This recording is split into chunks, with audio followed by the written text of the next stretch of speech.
When I say doing CX right, what comes to mind? What does that mean to you? It's about people. It's about building, your own unique customer-obsessed culture that has, people-centered experiences. What is that best advice for people who are looking to be that customer-centric, really good leader? Passion, right? I mean, it's like Simon Sinek's famous quote that people don't buy what you do, they buy why you do it. Like, start with why. It's the why. I mean, people that go to CX, just like any other, profession, career that is something that comes from the heart. So when you're passionate about something, people are gonna basically want to work with you. People want to listen to you. People want to see what you're seeing.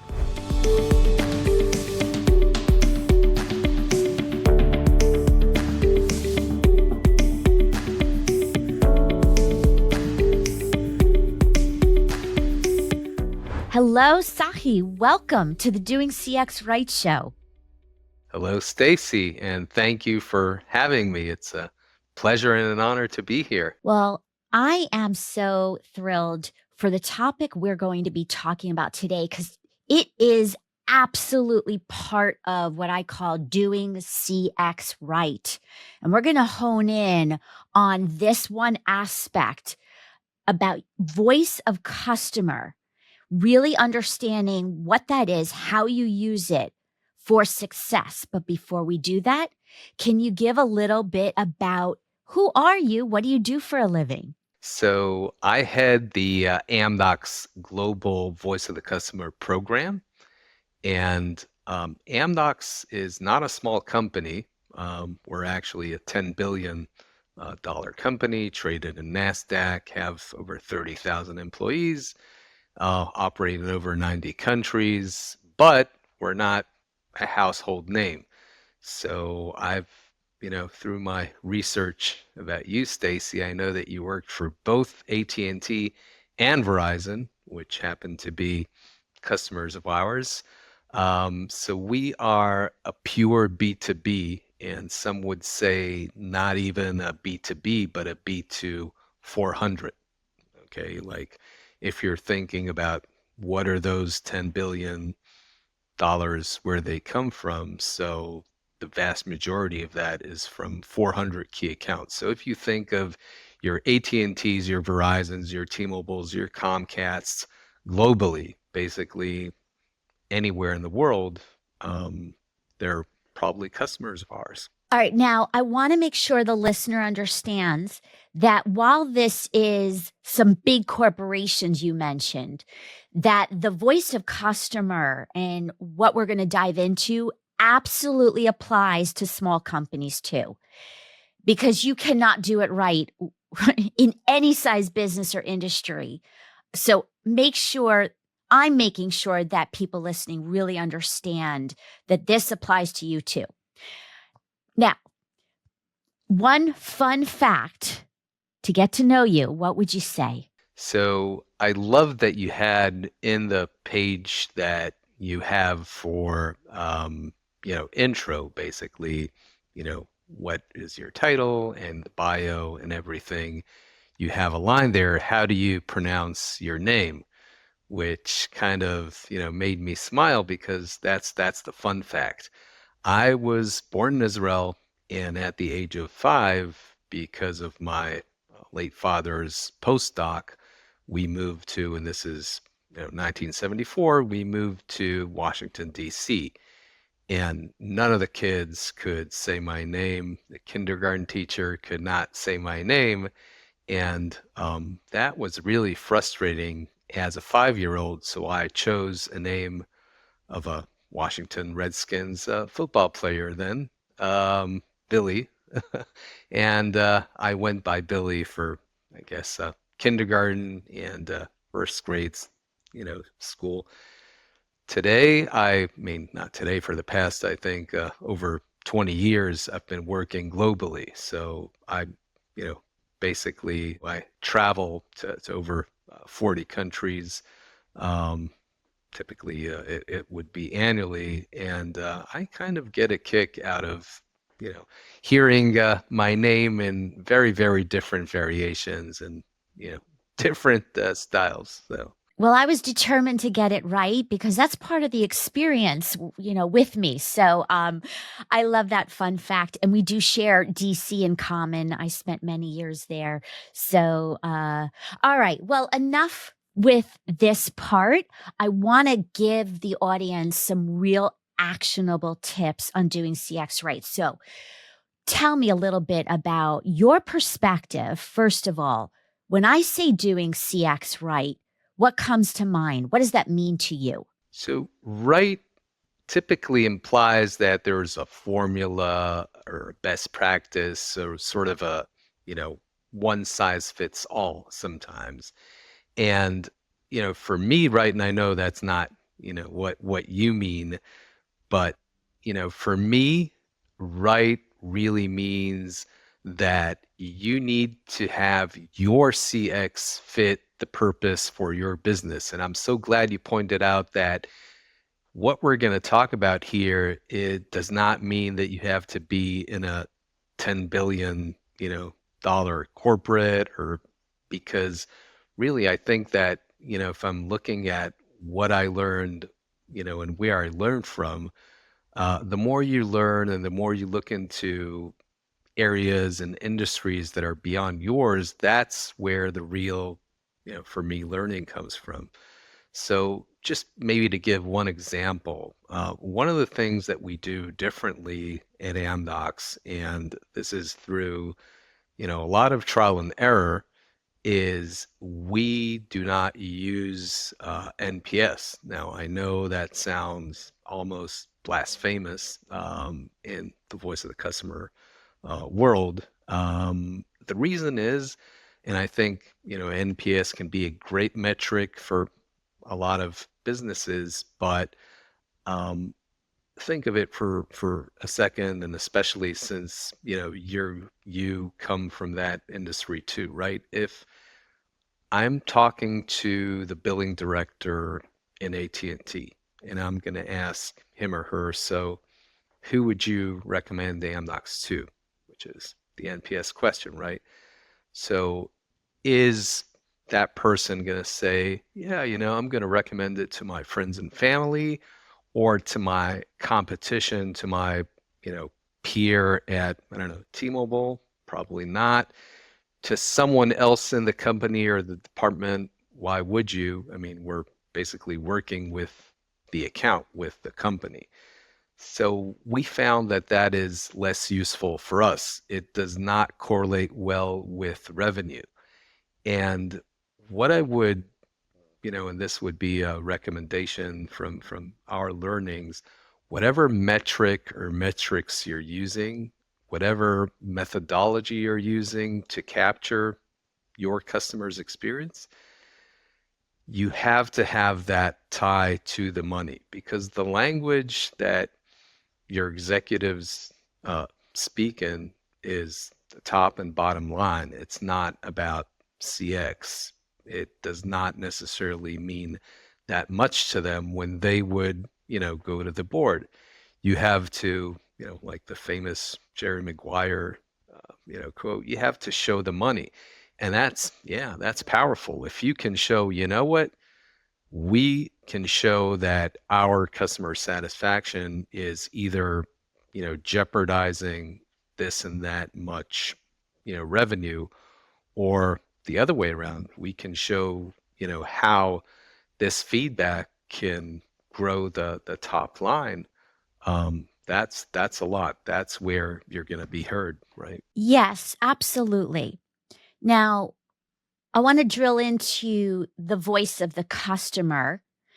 And let me elaborate for a second. The voice of customer is like this fancy term, VOC. All we're saying is that you are paying attention, gathering what your customers are saying about you in structured surveys and unstructured social media, unsolicited ways. and then aggregating that to understand what your customer feels and thinks about your brand so it drives those strategies. So, to what you just said, how the leaders at the top need to tie it to revenue, how do you do that? How do you convince someone to actually invest, right, into this important principle? So one of the things that we see, and I'm sure that you've, noticed it, I've, heard you talk to that too, is that, surveys, if we're looking at the, history of response rates, the more surveys everyone gets, the less inclined all of us are to take them. Okay. Even if they're just, the one NPS question or any other question, we all have, survey fatigue. So in the B2C world, one of the trends that we're kind of seeing over the past years is using synthetic data, which, has its pros and cons. We're not going to get into that now, but what I'd like to, suggest, and that's what we did, again, trial and error, is a different approach. And that is, and I know you talk also a lot about the human factor, that kind of balances the tech factor. And especially if you're talking about B2C, and it doesn't really matter, sorry, especially if you're talking about B2B, and it doesn't really matter how big your accounts are, it's different. It's different in the sense that, not all votes are equal, right? It's different when you're hearing from the CEO or the CFO or, the executive suite.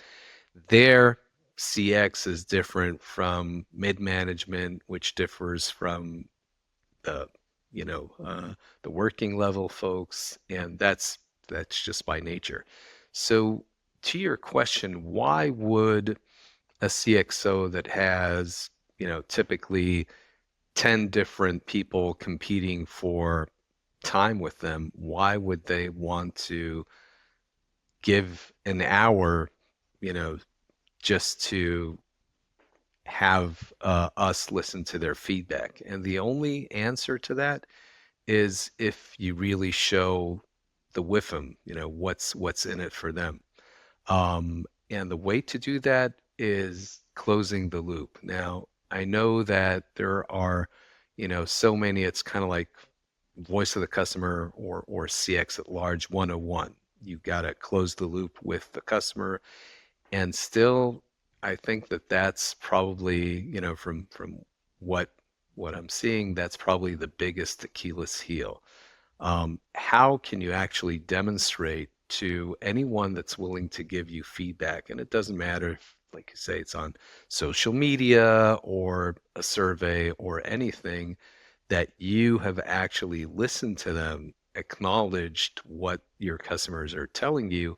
And even if the answer is, no, we will not cut our prices by 99%, it is still an answer. It still shows that you are actually listening, you care about feedback. And most companies that even we as consumers, and it really doesn't matter if it's an airline, a hotel, or uh, anywhere, okay, a restaurant franchise, um, they give you surveys, but they do not, do anything with that. So why would you give the feedback? Well, exactly. So, closing the loop for people who are not clear with that language, it's literally getting the feedback and doing something with it and letting the customer or prospect know what you did. And they're watching, especially on social media, they're looking at how you respond or ignore, and they make judgments. So, that is really a great point. In terms of getting your executives to buy in, to invest in CX, to invest in feedback collection, something that has worked for me is telling them, let's do a pilot program. Let me show you the value. Do you agree? And what's worked for you? Absolutely. Absolutely. That's one of the things that we saw is even when we started voice of the customer at Amdocs, it was kind of a, you always pitch everything in order for it to work, in order for it to be sustainable. It has to go top down. And I, would still pitch that if you do not have the accountability and the drive of your CEO, then don't do CX, because it cannot be, okay, there's Tzachi, Stacy, or anyone, just coming in with a shirt saying CX and, you are CX. No, you're not the CX, right?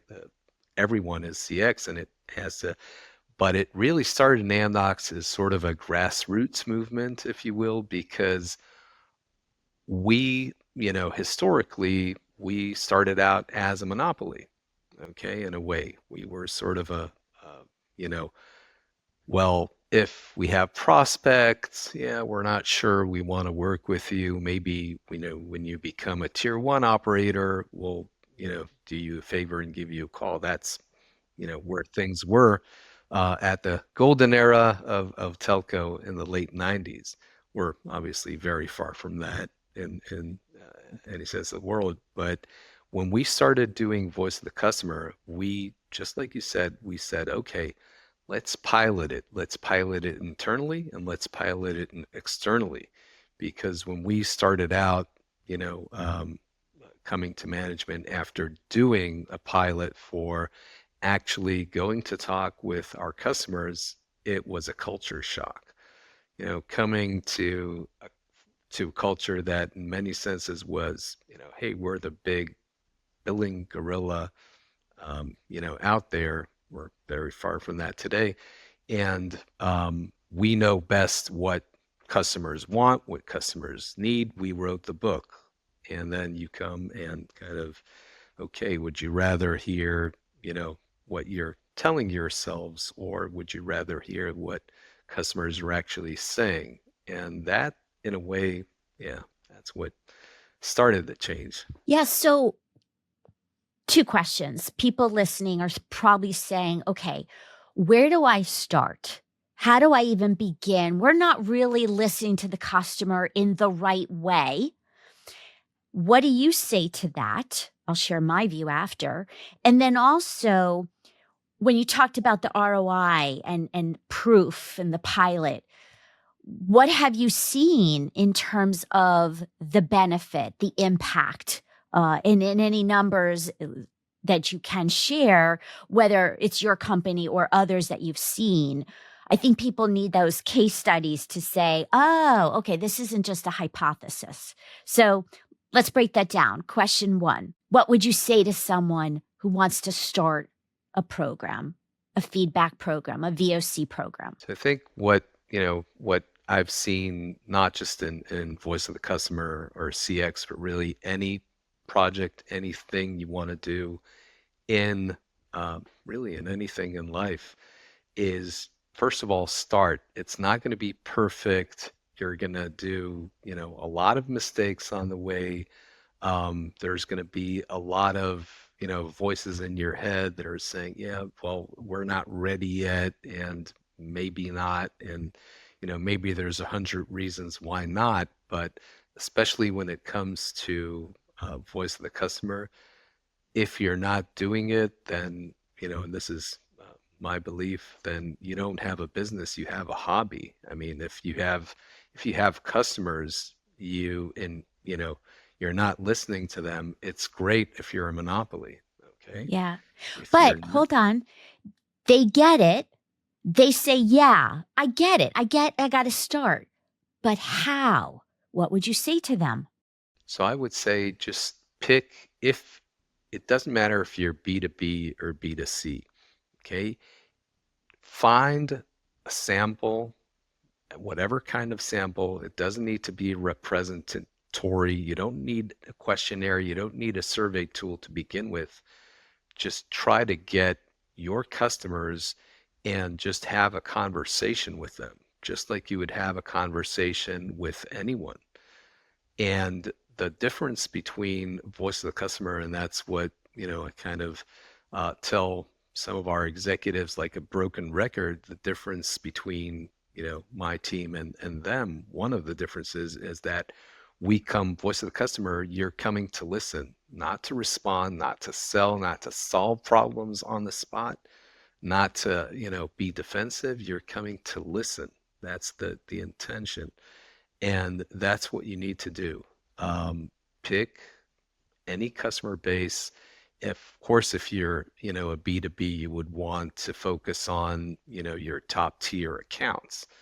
Okay. If you're not, you would like, some kind of segmentation. If you have different markets, if you have, one market that's for kids, another market for seniors, obviously, you'd want to have representation of both, but listen once, and let that guide you. Once, you have listen, take down notes of everything, and then it's kind of like a puzzle, right? When you start a puzzle, I like doing puzzles, especially when my kids were younger, but and then you will see a picture, you will see a pattern for sure. It'll tell you something. Yes, I want to add to that.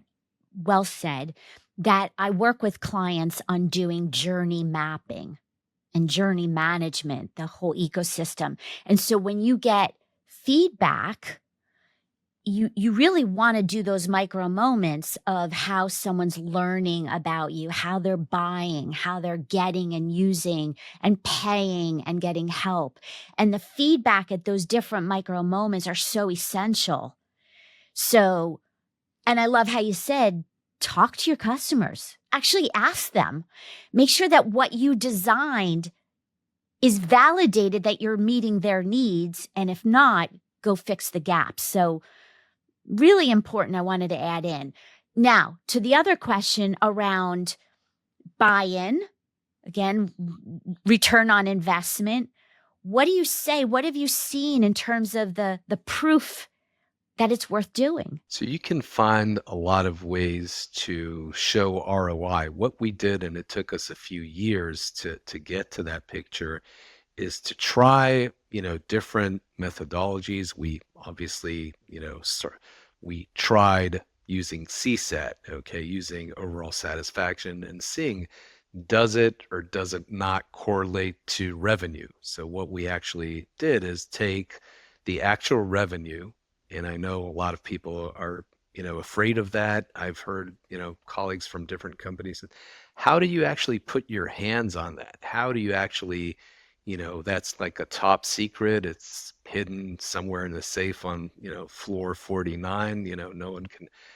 Well, what I remember, saying when I first had to pitch to our CEO and management is that if we do not try to correlate, customer experience to actual financials, then we cannot prove anything. It's kind of like, it's sort of and that's what we did. So we tried, overall set. We didn't really see a picture. Eventually, we got to loyalty, and one of the things that we were able to show is that there is a correlation. So you can say, okay, what's the chicken and what's the egg, right? Because you can't really say in our setting with long 5-year contracts and, recurring business, well, maybe that's the chicken and that's the egg. You cannot prove causality. You won't be wrong, but does it really matter? I mean, once you actually see, okay, here are customers that are basically showing that they're loyal. Here are other customers that are basically trapped with us. If, customers put their money where their mouth is, and they do, and that's kind of like the aha moment. That's where you prove, like the bad proof, right? You actually said wolf, wolf, and guess what you see? You actually see a wolf. That's where you kind of, earn your salt. That's where, you're actually getting listened to. And again, that is in any kind of setting. It doesn't matter if you're in a huge corporate or not. When, you can show that this actually shows churn customers who do this and that, customers who say this and that will actually churn or correlate with churn, I think that's when you're going to get listened to. I don't think so. I'm sure. I mean, who wouldn't listen to that? Yeah. So one thing that I actually did, a tactic anyone can apply, is we would look at our contracts, and a year before they were due, up for renewal, we would do a relationship phone call and ask them, how is it going? How are we delivering on the promise? And many different questions. And that helped to identify and predict that they're going to stay or leave. And it's not like days before the contract. This is a year out. And so we would take that feedback and be able to give it to the local sales office and the different teams that support sales, and really work out a plan to take that feedback and go work on it and improve it. And a lot of times it was in our control. It wasn't like a big technology investment. So I want people to see a very tangible example of how that voice of customer was able to drive the improvement that absolutely drove that renewal. And you can see it, you can measure it, versus those accounts we didn't do that with. So it's one of my favorite examples. There's so many more. Well, as we're coming to an end here, I wanted to ask you a few rapid fire questions, which is number one, what is the best leadership advice you've received or given? And why it's important is because customer experience happens through great leadership. The inside of your team fuels the customer experience, so they're very connected. So there's my question for you. What is that best advice for people who are looking to be that customer-centric, really good leader? So I'd say the word, that for me says it all is passion, right? I mean, it's like Simon Sinek's, famous quote that people don't buy what you do, they buy why you do it. Like, start with why. It's the why. I mean, people that go to CX, just like any other, profession, career that is something that comes from the heart. So when you're passionate about something, and I'm, very passionate, I hope that transcends. So people are gonna basically want to work with you. People want to listen to you. People want to see what you're seeing. And once you are able to be that voice, that I think, yeah. Absolute passion, intentional, using that passion. And then what do you want leaders here today listening? What's that one takeaway you want them to go do? Because this is the Doing CX Right show, not thinking. I'd say that the one takeaway is that CX isn't about processes or technology or NPS. Maybe I'm saying it a bit too bluntly, but it's about people. It's about building, your own unique customer obsessed culture that has, people-centered experiences. It's like, again, I'm going to use a quote that I'm sure everyone, knows, Maya Angelou one about, people remembering what you made them feel. So it's really, that's the takeaway, really. Yes, absolutely. And how you create that culture, there's so much content people can reach out to you and I for, but the culture does matter. And there's so much to do around that. And finally, you have 60 seconds to answer. What would you tell the younger you if you can go back to your 20-year-old self? 2 seconds. Believe. Really, I tell myself that every day. It's about, when I was 20, I wasn't, in a place I wanted to be, but I needed to be. And the one thing that kind of, was my beacon was believing. So Yeah. Yes, believe in yourself. And please, everyone, believe in doing CX right. I promise you, you will have so much impact. So believe, I'm a believer. And thank you for being here today. This was a wonderful conversation, and people will learn how to reach you in the show notes. So wonderful. Thanks again. Thank you so much, Stacy. It was a pleasure and a privilege. Thank you.